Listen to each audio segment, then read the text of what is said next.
Welcome back. Welcome back to another lesson and another blessing with yours truly, the counselor, your domestic violence counselor, Mr. James Horton. All right. Welcome back all to my class. Yeah. Welcome back. We're going to be dealing with a brand new topic, a brand new juicy package, and a brand new blessing I'm about to serve you. Designed by myself, and I just want you all to stay abreast and stay tuned for more and more. And before we get started, I would like to invite you to my class, and I invite you to subscribe to my class, which is called Domestic Violence with the Counselor, Mr.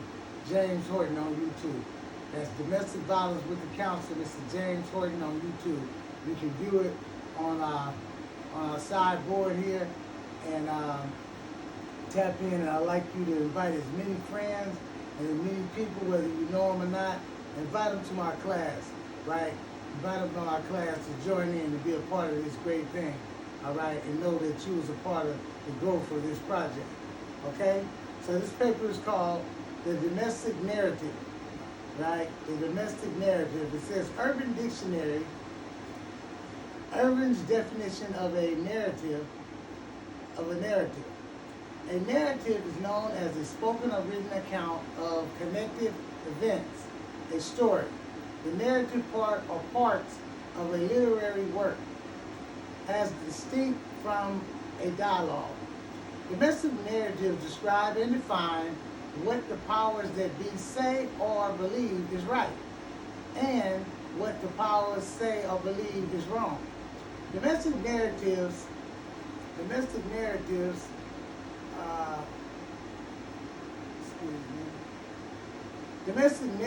describe and define what the power, okay, it says, domestic narratives are color-coded in our legal and court system. Domestic narratives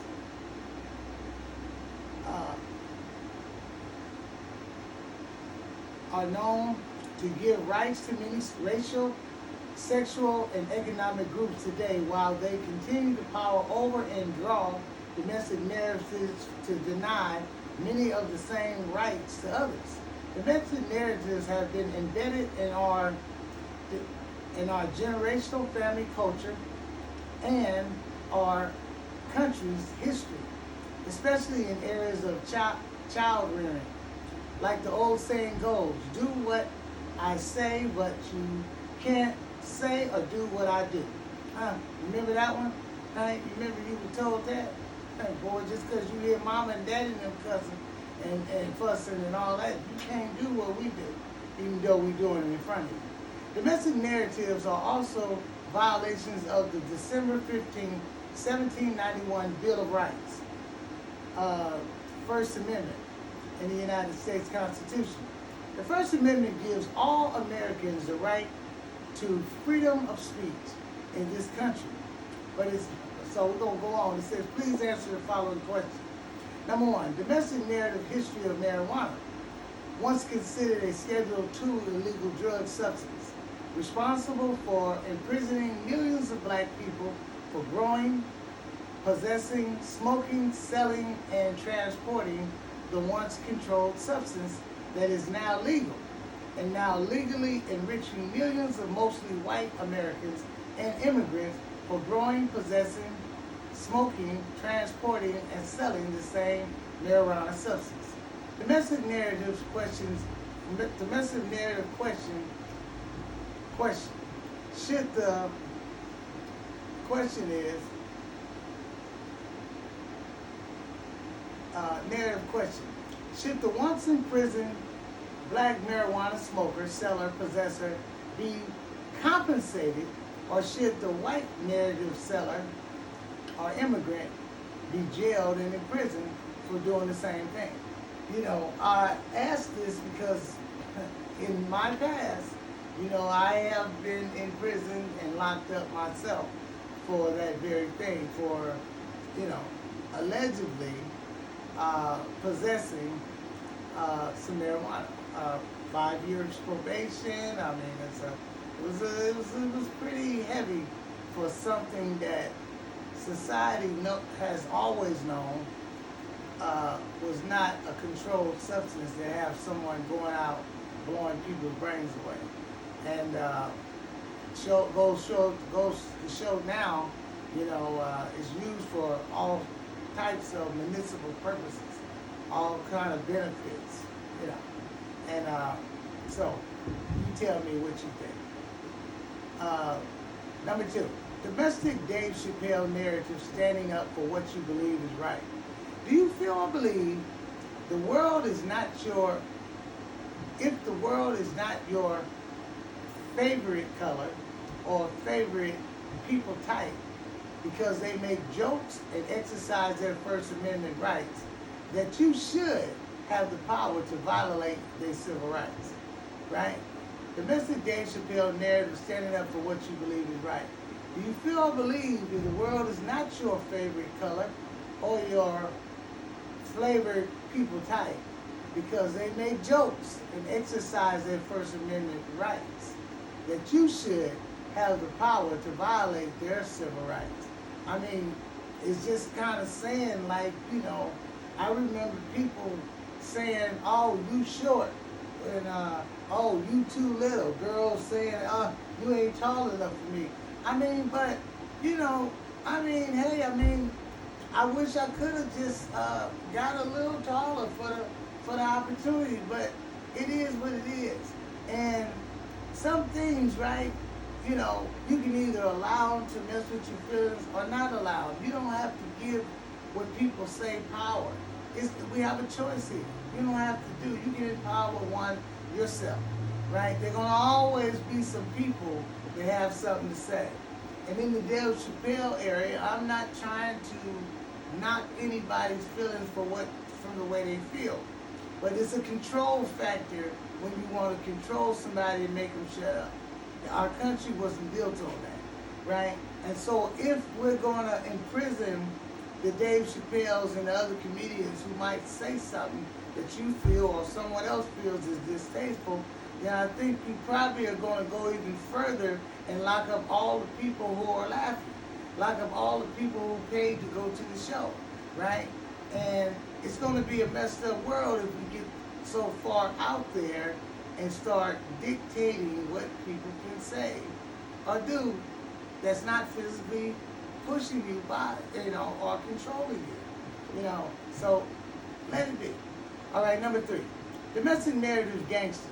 Do you feel or believe your gangster makes you a man, or do you feel or believe your narrative made you into the gangster you believe you are, right? Domestic narrative gangster, do you feel or believe your gangster makes you a man, right? Like carrying them straps and, shooting people and shooting the wrong people, but, the word got out that you tried to shoot this certain person, but you missed. You hit a baby, you hit a grandma or grandpa or somebody, right? Do you feel that this kind of behavior makes you a man, or do you believe your narrative made you into the gangster you believe you are, right? Because you might have drawn the narrative of what you saw in the movies, what you saw in the Al Capone movies, and the Elliot Nesses and all that kind of stuff. You're copycatting and all this kind of stuff, but there's more to life than playing a gangster. So the question also is, who do you really want to be when you grow up? And who do you want to be after you go to jail for being a gangster, right? After you spend the next 45 years or something in somebody's prison. Number 4, domestic narrative answers. Are you known to always have all the answers to everything until the day of the test, right? Everybody think they got the answer to the day of the test. This is what I'm saying. This is what I'm saying. For the breakdown, everybody think they got the answer until the day of the test, right? There are many tests. There are loss of family members. There are loss of a mama, daddy now. What you gonna do? Are you gonna do the funeral? Are you gonna set everything up, get the pictures in there, say something genuine in there? Or are you in a situation where your life is on the line? You're looking at a life sentence in prison. What are you gonna do? Are you gonna have the answer, or are you not sure if you have the answer? Because everybody seems to think or believe they have the answer until the day of the test, right? So listen, be careful. Never put a question mark where God has put a period, right? All right. Number 5. Domestic narrative always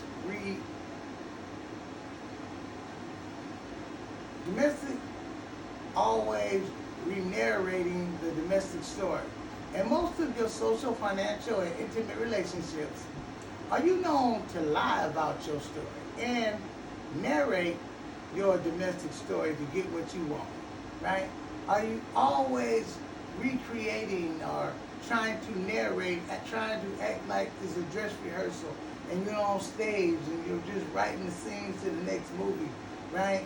You know, just to get what you want, crying even, you know, wimping and all that, and, you know, saying, oh, I'm going to take myself out, I'm going to kill I don't want to be here anymore, and you're just saying this over and over and over, narrating the story to get what you want, right?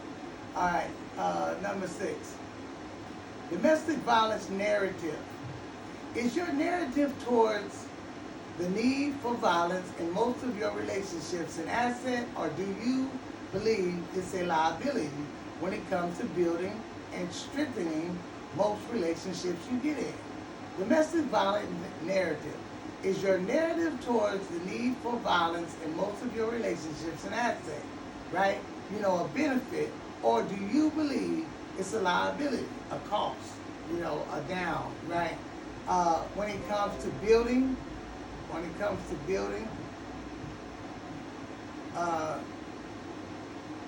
and strengthening most relationships you get in, right? I mean, what's in it for you? Because I wanted to bring that question up because I'm like, what's in it? Why do many of you all, many of us as a people find it necessary to be beating up on your partner, to be fighting your partner? We're not just talking about men. We're talking about men and women. Because, you know, even I've been subjected. You know, you go into relationships, say, hey, I don't do that. Mama told me, keep my hands to myself. Mama told me, hey, if she wants to fight you, leave her. Don't stay in it. Leave her. Because, you know, it ain't what you're supposed to be doing. Leave it. That's what Mama told me. But so you tell people, right, that you don't do what many other people do. And sometimes you find, and a lot of times I've found, or a couple of times I've found, that people want to attack me because I won't go there. Because I'm cool and I'm relaxed and I do all I can. But hey, man, hey. You know, is that an asset or a liability for you? Are you gaining something from this? Or is it putting money in the bank when you're putting your hands on somebody? It's the question, right? Okay, number 7. Domestic narrative, always searching for a new direction. Are you always going where your ugly past has been known to lead you, or have you learned to go where there's no path and leave a trail? Domestic narrative, always searching for a new direction. Are you always going where your ugly past has been known to lead you, or have you learned to go where there's no path and leave a trail, right? Now, sometimes we just do things. Some of us have gone to prison. Some of us have gone out of town, right? Some of us have left unhealthy neighborhoods and unhealthy relationships. Some of us, like I said, have been in prison, locked up, gone to jail, gone to the county, gone to prison. And we swore, right, that we're not going back there. But sometimes we find ourselves, no matter if it's a drug problem we've had being over there at that house or that place or whatever, we seem to keep going back. Are you always going where your ugly path have been known to lead you, or have you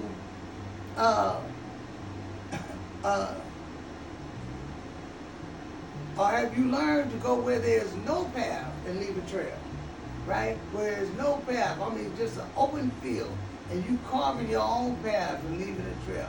Leaving the trail for those to follow in a more positive manner instead of going into the negative manner that you've been teaching for those that may have been watching you in your previous encounters, right? Okay? Number Number 8. Gonna close this out.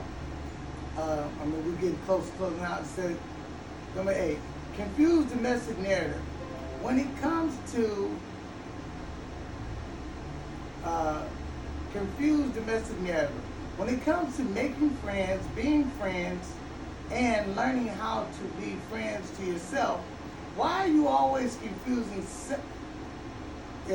Why are you always confusing self-acceptance with self-rejection? Right? When it comes to making friends, why are you always confusing your own self-acceptance of yourself with self-rejection? Right? Now it's kind of difficult to allow people in your life and accept people in your life when you haven't accepted yourself. When you don't even like yourself, right? When you do things that even show that you're not happy with yourself, it makes the whole self and other relationship a kind of difficult thing to do. It's very hard. Okay, now we're going to move on to number 9 and close this out. Domestic narrative. Did you come from a household where children were always heard but never seen, or were they seen and never heard? Did you come from somewhere where a household where children were always heard, from a household where children were always heard but never seen, or were they seen and never heard? Right? Now you can see somebody, they be right there in your face, but you're not listening to them. Your parents or whoever that was raising you and rearing you never saw you, right? Now they heard you, but they never saw you. Mama, mama, mama, right? And then there's the other thing. You know, they don't see you, but they can hear you. They can hear you screaming through the walls for that attention, screaming for something to eat, screaming for, mama, can you take me over here, daddy, where daddy at? I mean, where you seen and never heard. There are many times even sons, especially sons and daughters too, where here's a parent, an absent parent, a parent that's present but a parent that's also absent, right? What do I mean by that? Well, a parent that's seen but absent is one that doesn't pay any attention to their children. One that walks all over, one that even stops by to see mama. Daddy, a male coming by to see mama. Mama say, that's your daddy. But daddy walking by you, walking straight to the room, closing the door, not acknowledge you at all, right? And you wonder why. You just wonder why. You're seen but never heard. Or you heard but never seen, right? Never acknowledged even is what I'm getting to. All right? So these are different narratives and different descriptions and stories of the word narrative or narrator. The filmmaker even, right? The one that tells the story. Okay, that's going to be it for yours truly. I'm going to ask you, remind you one more time to subscribe to my channel, which is Domestic Violence with the Counselor, Mr. James Horton on YouTube. Domestic Violence with the Counselor, Mr. James Horton on YouTube. I guarantee it's going to be a fill-up for you. It's going to be a straight gas fill-up, a fulfilling fill-up, and something to get you up and standing up and get you where you need to be in life. All right? Just tune in and become a part of my process and my group. Thank you for attending my class.